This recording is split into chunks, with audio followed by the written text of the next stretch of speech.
I mean, meditation is so multifaceted, right? I mean, essentially, we are connecting to the original essence of ourselves. So when we think of how complex our human life is, when we kind of bring in the concept of returning to the original essence, well, that original essence can manifest in an infinite number of forms. And I know on my path, coming into so many different types of meditation from pretty much every tradition, we can think about more modern styles to more ancient styles. Meditation is kind of like a dance, right? There's a fluidity that has to be engaged with it. I was speaking about this in our workshop on the Saturday with the group, where the core of the journey with meditation can kind of it can oscillate, and I like to bring up the topic compassionate discipline, because sometimes when we get involved in a new habit, or a new engaged practice, there's a desire to be really consistent, really on point with it, doing it so many times a day, doing it properly, doing it, having good meditations and not bad ones. They're kind of, there's that consistency there that the mind wants to focus on. And that's a beautiful thing, because discipline often is how we are going to actually experience the freedom and the kind of expansive joyfulness that is associated with living a meditative life. And at the same time, discipline can very quickly become a strain, right? Where there's a kind of a rigidity to that, or there's a resistance that's experienced in the body. Let's say it's like, okay, I've got to do my meditation, and your body, your psyche, your energy may really not be in alignment. Maybe just not for that style of meditation, right? Maybe you're kind of getting to a point where that style is kind of getting at you, or it's just not the right timing. It's not the right alignment. So there is a kind of a flexibility that we have to have with that process, and that's that compassionate side that, when we're focused on a new habit or a new coming into a certain practice, we're moving with it, with the waves of our experience. There's a compassionate discipline, right? So there's a time where we have to be straight and focused and really kind of almost crack the whip on ourselves in a certain sense. Which is probably not the best analogy, but that's one side. And then the compassionate side of us being, flexible and easeful with our journey. And then this will translate into understanding, like Lisa was saying, the styles of meditation she's exploring. When we're exploring many different forms of meditation as a practice doesn't necessarily need to become such a regimented flow. There's a nuanced kind of, again, dance that occurs, because essentially we're exploring the inner essence of our being, right? So the more tools we have in the toolbox, the more we can assimilate that into our own meditation practice, as much as we're, heeding the guidance from those who have done it for some time. And, there's certain meditations that just should be done in a certain way. But there's really such a flexibility. And I speak about it often doing so many human design readings, because each person's so infinitely unique. I've done so many chart readings, and it's like every person is just a whole new slate, obviously. It's so amazing to see. So we have to relate that with our meditative practice and just how we're nuancing this. And the reason why I just went on that rant was because, someone said also, I'm tired today. And, so many of my best meditations in my experience, best meditations is a funny concept, but some of the ones that I felt that were, have become so transformative in my experience were when I was tired, right? I just go to, 2 to 3 p.m. You're feeling that crash a little bit, you go lie down. And I call it a napitation. It's really just yoga nidra, or sleep meditation, but I call it a napitation. And it's really you're moving into a place where you're pretty much napping. The body is falling asleep. The body is coming to a place where it's like, it's almost like sleep paralysis, where you're sleeping but you're aware. And that's where you hit a certain level of the brain waves where you access the subconscious in such a powerful way. So anything you're wanting to uncover, like a creative idea, or understand some instance in a relationship, or deepen into some question you have, that style of meditation is actually one of the most potent, where you just lie down and let your body kind of sink into itself, let your consciousness sink into itself, and you'll sink into your subconscious and reveal, what's available there. So I'm talking too much. I know we want to meditate. Let's go ahead and do that. Whenever you're ready, you can just get seated or lie down. If you're tired, please do lie down. And even if you fall asleep, it's not a big deal. Sleep is just the unconscious meditation. So just remember that. That's why we feel so good after we wake up. So I want to start like we started last week with this specific code. I won't really explain the code too much, but I just want to give you a moment. You know, if you don't want to hold the phone up or look at your screen, it's okay. But this is a really powerful code that can just access a whole new level of your energy body. The universe is made in light, sound, and vibration, and these codes represent this. So we can just simply start with your eyes open, staring at the screen, staring right at the center of the code. And we'll just simply become aware of the breath, just a natural, slow inhale and exhale.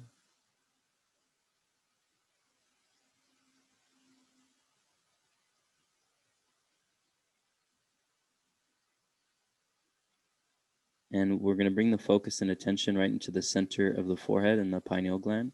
So as you're breathing in through the nose, it's as if you're breathing this in right into the center of the pineal, and then you're exhaling it and expanding it through the body.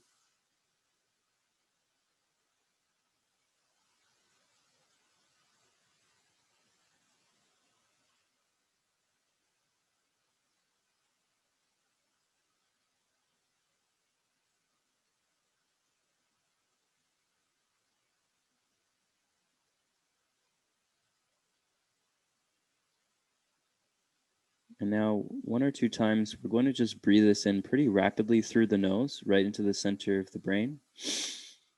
And then a quick exhale, expanding it through your whole body. You can do this as many times as you feel. Generally, maybe 2 or 3 is good. And on the last one, you're going to inhale and close the eyes, and then exhale that throughout the whole body. And then as the eyes are closed, we're going to simply bring the attention inwards and begin to simply feel and be aware of what's present for us here. Clearing away any intention or any kind of desire or anything that we may be focused on at this moment, just coming to a place of initial silence here.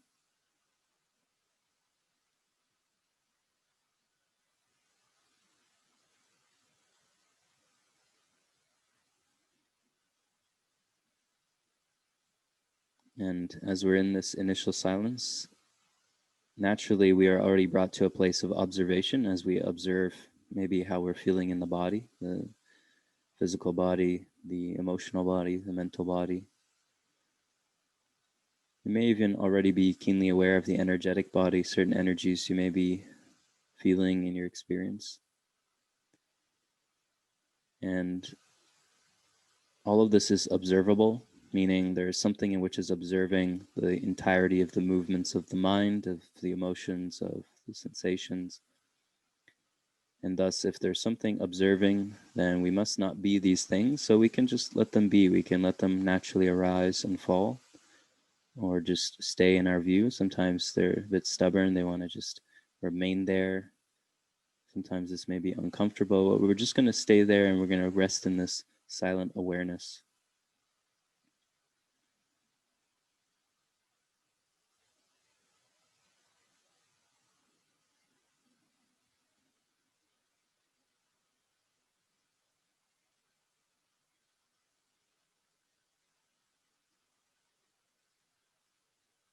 And we may feel pulled into a focal point of attention. Sometimes we're pulled right into the center of the chest at the heart, where we can feel into the vantage point of awareness or perception, and which is perceiving all of the moving thoughts, feelings, sensations on the screen. Like a movie projector, we're just seeing it continue to arise and change on the screen, but yet us as awareness, as this silent awareness, we remain unchanged and really untouched, unscathed by anything that's being witnessed or observed.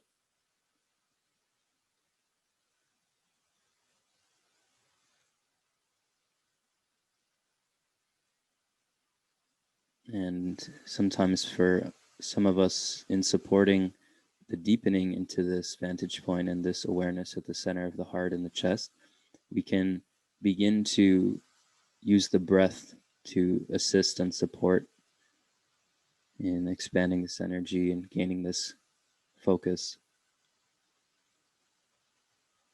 And so this breathing pattern is a very slow breathing pattern. It's very slow, about 5 to 8 seconds in through the nose, right into the center of the chest. So coming into the center of the chest towards the back of the spine,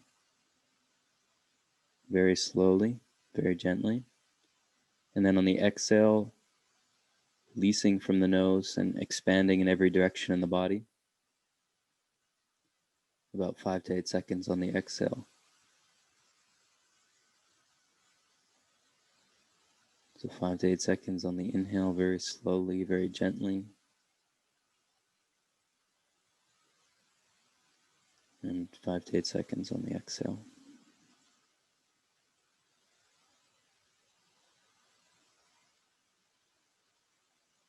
Of course, we've already gone beyond just the nose and the lungs. We're focusing as if we're bringing in energy right into the center of our heart from the front and from the back. And then as we exhale the breath, it's as if this energy is outpouring like the sun in every direction, 360 degrees throughout our body and beyond the body.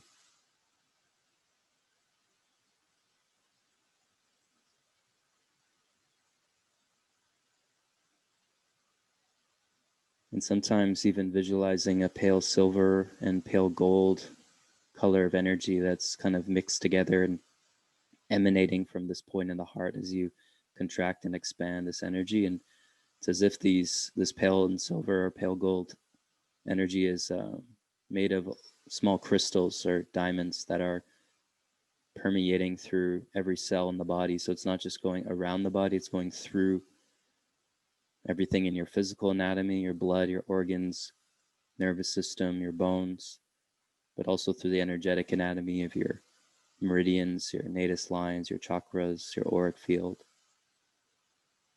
It's as if you're cleansing your entire anatomy through this intention and through this conscious breath.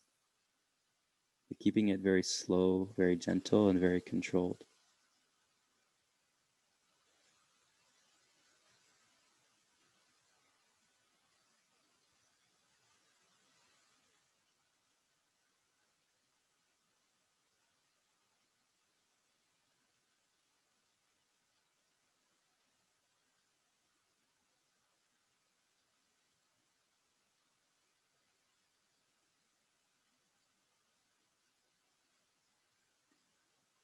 It's as if every cell in your body is breathing, contracting, and expanding. As you breathe in, every cell in your body is breathing, pulling in this energy, and as you exhale, it's releasing, cleansing, purifying.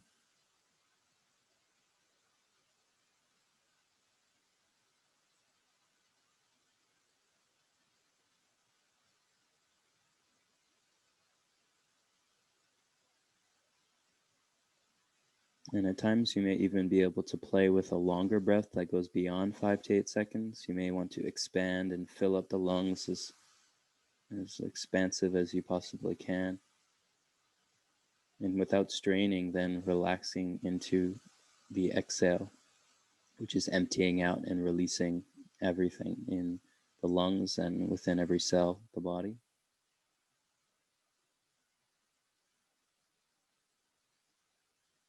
And at a certain point, you may even feel complete with the breath. Some of you may have already let go of the breath, which is fine. The breath is the doorway to connecting to the subtle realms of energy and this pure awareness in which we are, this pure source energy in which permeates all of creation and quite specifically every cell that makes up this body.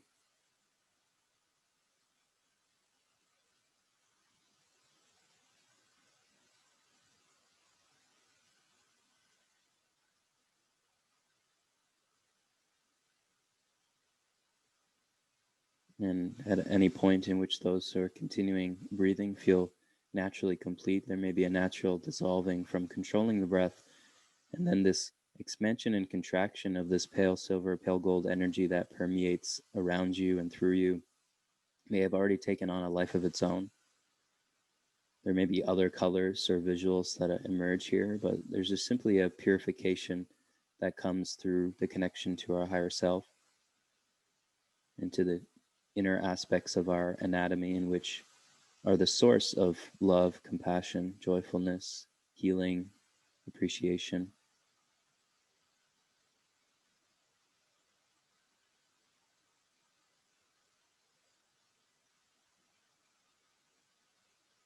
And so while this process is not linear of coming into the deeper layers like an onion, we may at times still feel pulled into, say, a certain topic or a certain energy that's holding place in our field of view, in our consciousness.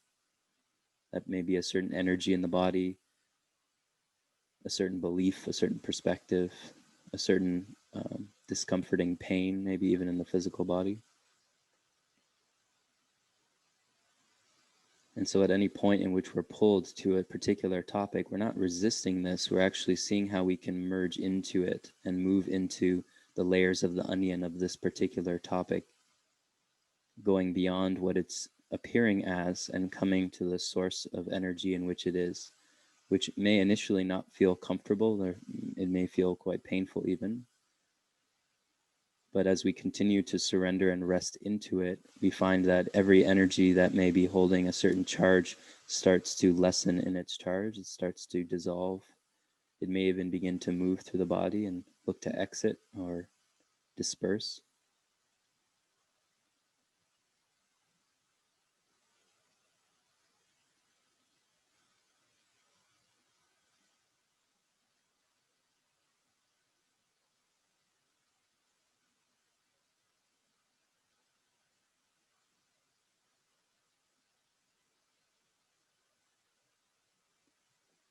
It's here where we're not so concerned with the contents of what's arising, the thoughts in the mind or the specific emotions. We're identifying them and observant of them, but we're ignoring the appearances.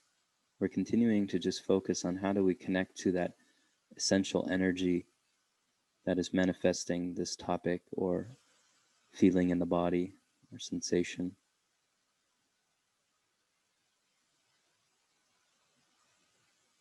And for some of us, this may all have been already dissolved. There may be a continual pulling back into the heart of hearts, where we're connecting to the essential source of who we are at the core.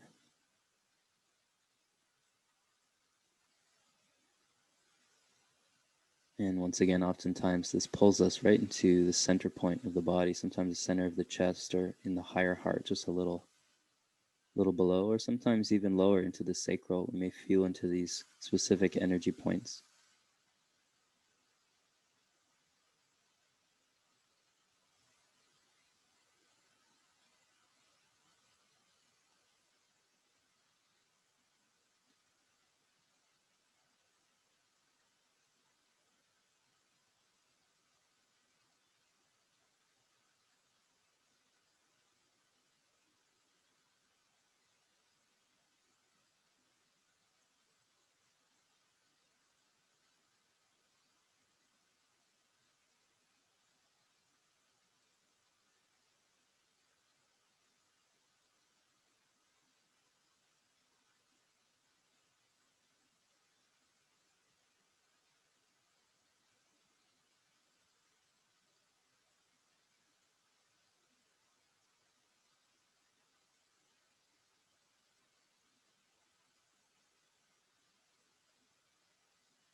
And as we come to a place of focus at the depth of oneself, we can see that anything in which is being observed,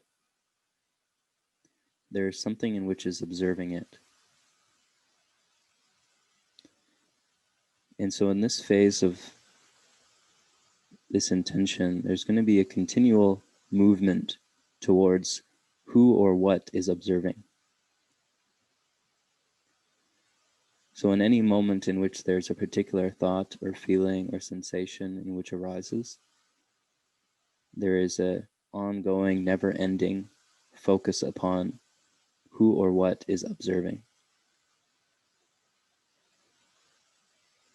This is not so much an intellectual questioning as much as it is a movement of attention. So instead of placing our attention on the objects in which we're observing, like the thoughts or feelings or sensations in the body, we're turning the attention around, if that's even possible. It's almost like the eyes turning around and seeing themselves. From the mind's view, this is impossible. But if we just simply hold this intention and play with this, we may find that the mind quickly stops and comes and returns back to this silent point. It's almost as if we're trying to grasp infinity or meditate or answer what is beyond infinity, but it's impossible. And yet there is still something known about this.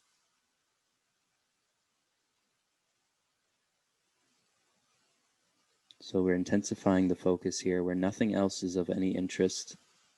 The movements of any visuals or memories or thoughts or feelings or sensations. We're not focused on any of this. We're focused continually on the point or the original awareness, who or what is observing.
There's a perpetual return to this inner silence.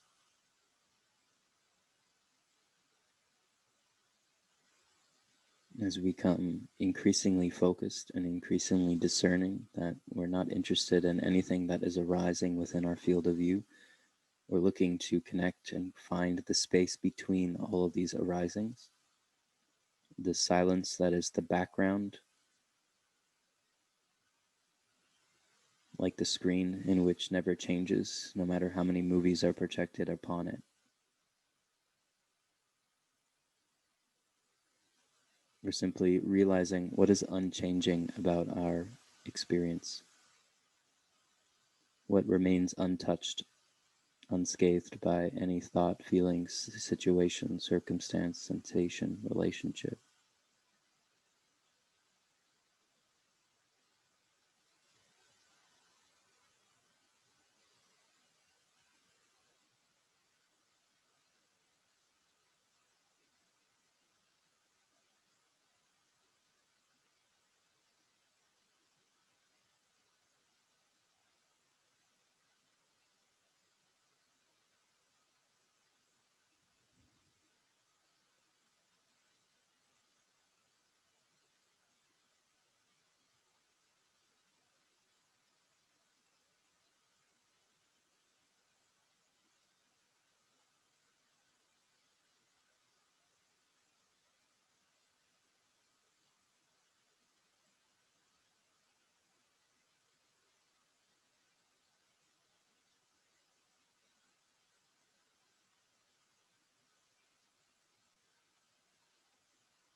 This is us returning home to the source of everything that we could possibly desire or be seeking within the external form.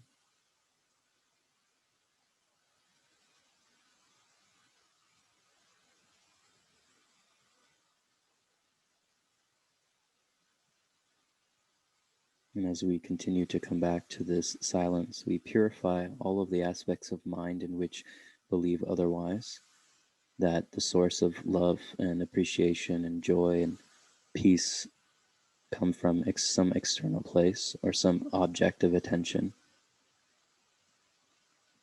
be it in a thought, a feeling, a sensation, or any external object, relationship, circumstance.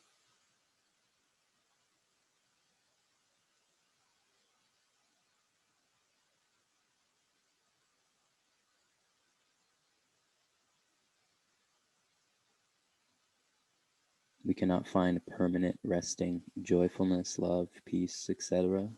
in changing objects, changing thoughts, feelings, sensations. These are things that are not permanent. They will always come and go. And thus we cannot put all our eggs in this basket. We must find what is permanent, what is a consistent place to source this love and compassion and kindness and joyfulness and peace.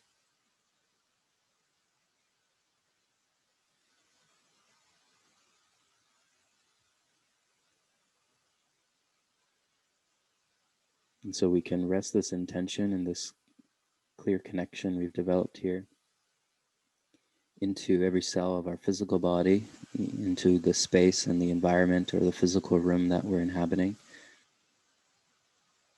It's like you're opening the floodgates for this source energy to fill into all of your moments, all of your experiences here in this practical, human, physical realm.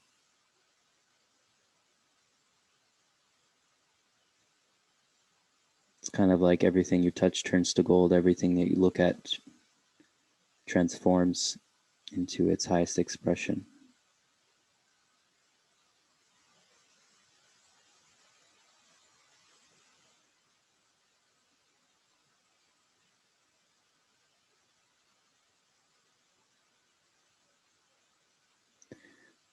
For those of us that feel complete here, then we may want to open the eyes or come back into this space. Some of us may want to deepen into this and continue, which I always recommend.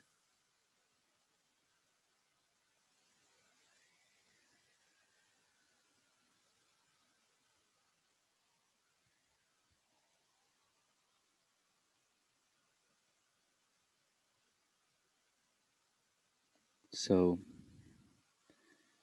I'd love to hear if there's any comments or questions about this practice for those that feel called to share. This is a highly advanced practice we just did here, though I feel for the most part we all are able to follow and go at our own pace and go in our own way.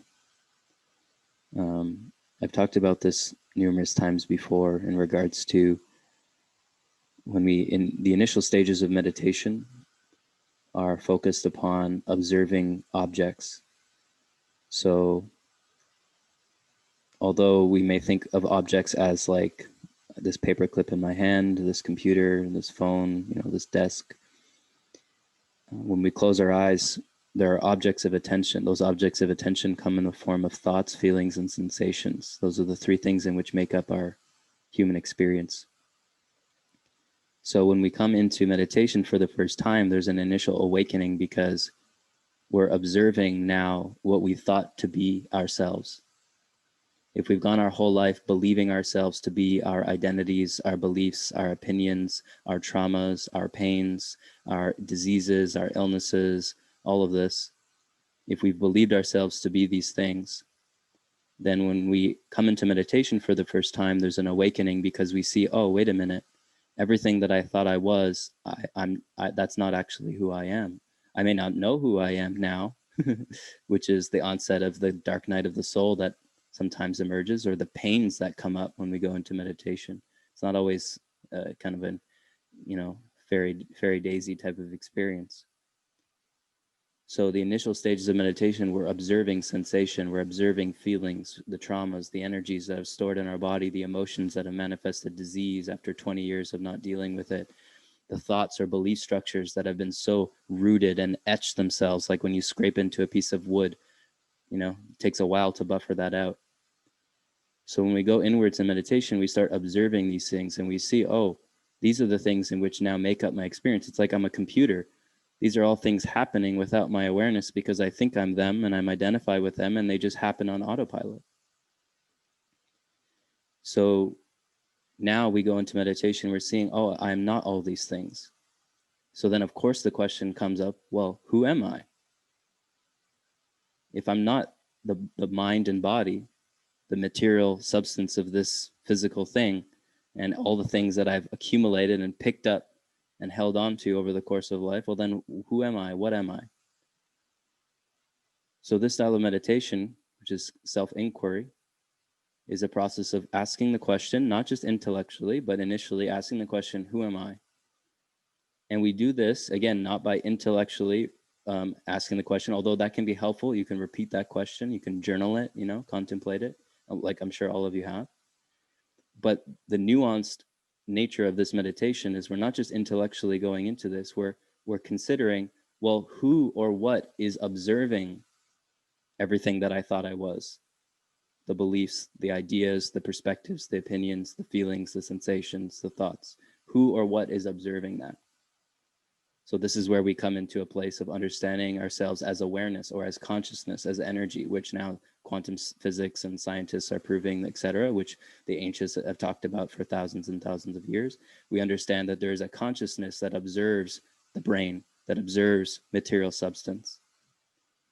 So we're not so concerned now as to the substance or the contents of what's arising. We're focused on who or what is observing. In other words, who or what is the source of these arising phenomena of thoughts, feelings, and sensation? Who is the creator of these? Every spiritual tradition has been seeking to know an objective creator. That's been the goal of every meditative practice, to know the objective creator. However, the only way we're going to come to that is through our subjective experience. So we have to go to the source. It's like everything out here is the holographic reality, the substances, the thoughts, the feelings, the sensations. And as we come back to the original point, that's where we see what is the source, the original creator of what arises here. And this is generally where I'd say 80 to 90% of people's meditations end and never go beyond. Because it's very fearful to come to the reality that everything that is created in your experience, everything that has arisen within your field of view has been made by you. You have co-created that experience in some form, and it resides within the depth of your energetic anatomy. So what's important is, as we come to that original source, we're fixating our attention there. We're continuing to come back to there, because then we see, where's the source of joy, love, compassion, kindness? What is the source of everything we're desiring and seeking within the illusionary mirror? Because if everything is actually coming from here and nothing really does come from what we see and all that, of course we co-create an experience in third dimensional world, then we find the source of what we're seeking. We find our home. We find what is it that we've been seeking, and where is it that we've been seeking. So this meditation requires a lot of focus. So we started with compassionate discipline. Now it becomes a reality. This type of practice, if you're at the stage where you're starting to see that, okay, well, I can observe, like a Vipassana style, mindfulness style, I can observe thoughts, feelings, sensations in the body all day. There's naturally going to be a place where that becomes, that there's a natural call inwards that arises there, right? There's a natural pull into something else. And that pull is coming to see, well, who or what is observing all these things? What is the true identity then of myself, of who I am?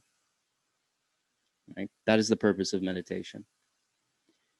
So I I am very thankful and grateful for everyone to stay on and listen to that, because it's a very important piece to describe this practice. Because as I mentioned, this is a highly advanced practice.